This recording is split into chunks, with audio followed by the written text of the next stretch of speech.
بسم اللہ الرحمن الرحیم۔ السلام علیکم ورحمۃ اللہ وبرکاتہ۔ آن لائن ٹیچر کی جانب سے خوش آمدید۔ فضائل صدقات میں ایک عجیب واقعہ لکھا ہے۔ بخارا کا ایک حاکم بڑا سخت ظالم تھا۔ ایک دن وہ اپنی سواری پر چلا جا رہا تھا۔ راستے میں ایک کتے پر نظر پڑی جس کے خارش ہو رہی تھی اور سردی نے اس کو بہت ستا رکھا تھا۔ اس ظالم کی اس پر نگاہ پڑتے ہی آنکھوں میں آنسو بھر آئے۔ اپنے ایک نوکر سے کہا کہ اس کتے کو میرے گھر لے جا، میرے آنے تک اس کا خیال رکھو۔ یہ کہہ کر وہ اپنے کام جہاں جا رہا تھا چلا گیا۔ جب واپس آیا تو اس کتے کو لانے کا کہا۔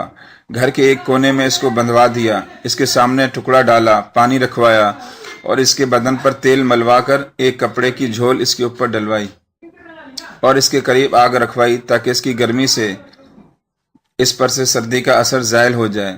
اور اس قصے کو 2 ہی دن گزرے تھے کہ اس ظالم کا انتقال ہو گیا۔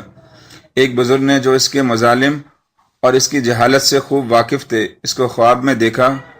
اس سے پوچھا کہ کیا گزری؟ اس نے کہا کہ اللہ تعالیٰ نے مجھے اپنے سامنے کھڑا کیا اور فرمایا کہ تو کتا تھا، یعنی کتوں جیسے کام کرتا تھا، انسانوں جیسے کام نہیں کرتا تھا۔ ہم نے ایک کتے ہی کی وجہ سے تیری مغفرت کر دی اور میرے ذمے جو حقوق تھے ان کا خود اللہ تعالیٰ نے ادا کرنے کا ارادہ فرما لیا۔ اللہ تعالیٰ کی ذات بڑی کریم ہے، وہ سارے کریموں کا مالک ہے، بادشاہ ہے۔ اس کے کرم تک کوئی کہاں پہنچ سکتا ہے؟ کسی شخص کی کوئی ادنا سی چیز بھی اس کو پسند آ جائے تو اس شخص کا بیڑا پار ہے۔ آدمی اس کی خوشنودی کی تلاش میں رہے، نہ معلوم کس کی کیا بات آقا کو پسند آ جائے۔ سبحان اللہ۔